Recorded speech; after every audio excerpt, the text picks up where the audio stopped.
Yeah, everyone's got emos back online. So as of late, over the last few days and weeks, I've noticed a lot of things coming out from the British police. I've seen that they're not doing their jobs properly. They're not exercising the law. They're not enforcing the law, and in fact, they're actually stoking even more tension into the community, in particular related to these Epping protests. And also now they've been moved to the Britannia Hotel in Canary Wharf, and there's protests around that area. So there's even more tension and divide. The British police are the ones who have divided the people amongst themselves, and they've put more fuel into the fire. Now, those protests in Epping, they started off peacefully, as far as I know. There was no agitation, and nobody was kicking off with, outbreaks of civil unrest or physical violence. Everyone was there for a reason, because they were justifiably outraged at the government for dealing with this illegal immigration migrant hotel problem appallingly. And they were standing up for their families, their communities, and their children, rightfully so.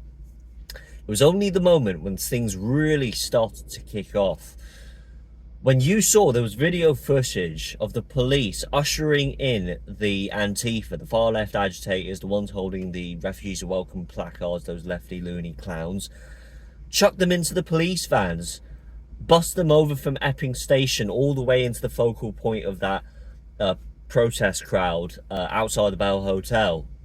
And that is what ignited the fire. This is what fueled the outrage and the resentment from the people. And this kind of narrative, I think that the police leadership, the higher rungs of the police, they receive their orders directly from Starmer. And if not from Starmer, from the Labour Party. That narrative that the establishment types like to celebrate, of showing favoritism towards the far left, towards the woke DEI types, and then demonizing the natives, demonizing the white working class, and having no sympathy for the community, the Englishmen. That kind of narrative has trickled down into the police, and that's how you see the police officers as of late operating with that, under that kind of agenda, and carrying out their police operation. It's truly, it just sickens me, and it's prompted me to make this video, to rant all about the police. I mean, you guys are the ones who are responsible for de-escalating situations, preventing instances of civil unrest and major physical violence from erupting and sparking, snowballing out of control. But what they've done is they brought these two groups of people who have an opposing set of viewpoints and have completely different reasons for coming out to protest. They've pitted them against each other. They got them to get at each other's throats. That's totally inappropriate and unacceptable. And this is why people have so much resentment and have lost respect, complete respect for the police. I mean, the general public having respect for the police, that level of respect has gone down abysmally. And it's for very good reason. I don't trust the police. I have no trust in the police whatsoever. And I hold them to the highest scrutiny. Whichever police officer I encounter, personally, I'm holding them to the utmost scrutiny. Because I do not trust any one of them. All of them are coerced. They stay complicit. They're complacent. And they're being politicized. Don't give me that excuse that the police officers are just there to do their jobs.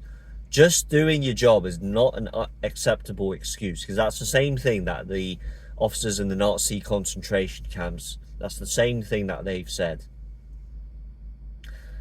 Doing your job is not acceptable, because I believe a significant proportion of those officers that day managing the protests, they know the difference between what's right and wrong.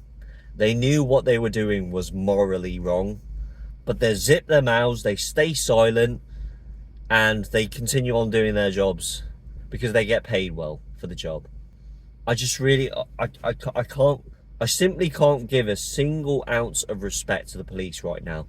Do you know that YouTube channel, Crime Bodge? I'll post it up on the screen for you. He made a video, and I really like the details that he talked about in that video. He said that the general public owe no more or no less respect to the police compared to the amount of respect that we owe to people who collect our bins, people who sweep our streets, people who clean our public toilets or work at shopping centres. Because what are they there for? What are they paid to do? They're paid to enforce the law. They're paid to do their damn jobs. Like, do your damn jobs. You are the ones who are responsible for patrolling the streets, tackling crime, and chasing after criminals. That's the very least of what the general public expect you to do. So don't expect us to give you any more respect for doing your damn jobs. We don't expect you to be giving your political opinions. You should be staying apolitical, and you have to be able to police impartially. You should not be taking anyone's side except for the side of the law. And if you don't do your job of enforcing the law properly, then we're holding you to scrutiny.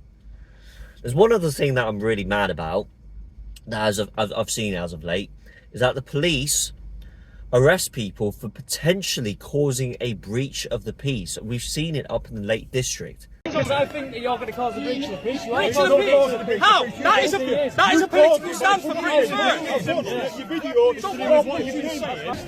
What? You're under arrest for failing to disperse. How? You have what? You haven't got me to the station. I'm not caught. I'm not with this.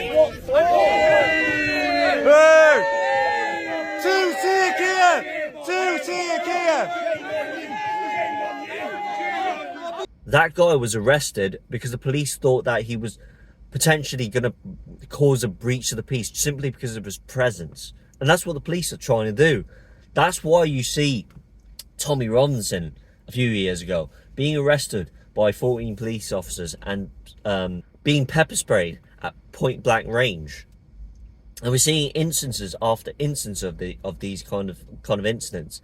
These have been repeated consistently over time.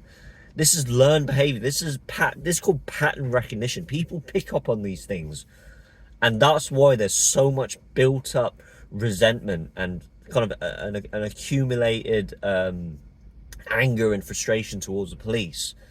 And the way that the police arrest these people is that they are attempting to arrest people before they've potentially committed a crime. And that kind of reminds me of that film. It's called Minority Report. If you haven't watched it, I thoroughly recommend you. I say 8 out of 10. It's a very good movie. It's one of those underrated Tom Cruise movies. It's basically set in this future dystopian reality, and the plot revolves around this kind of police unit. They're based in the United States, and they experiment on a kind of idea where they've incorporated artificial intelligence. They're using technology in order to detect crime and the actions of a perpetrator just at that moment, the point just before they've committed the crime, and they're immediately arrested. And then obviously there's a whole plot twist. Go ahead and watch it if you haven't. It's a really good film. That kind of future dystopia has already come into reality. It's no longer fiction. You know, police arresting people before they've committed a crime. That has become reality, and that is what our British police represent. So it's really scary the way I see it, and it's sickening to see. It's absolutely disgusting. And then being moved over to Britannia Hotel. I mean, change the name of the hotel, for God's sake. I mean, the Islamabad Hotel would be a more fitting name. But anyways, let me know what your thoughts are down below in the comment section. Do you have any respect for the British police? And yeah, just let me know your thoughts. It's Guardian Mo's clocking out. God bless you all. I'll see you in the next video.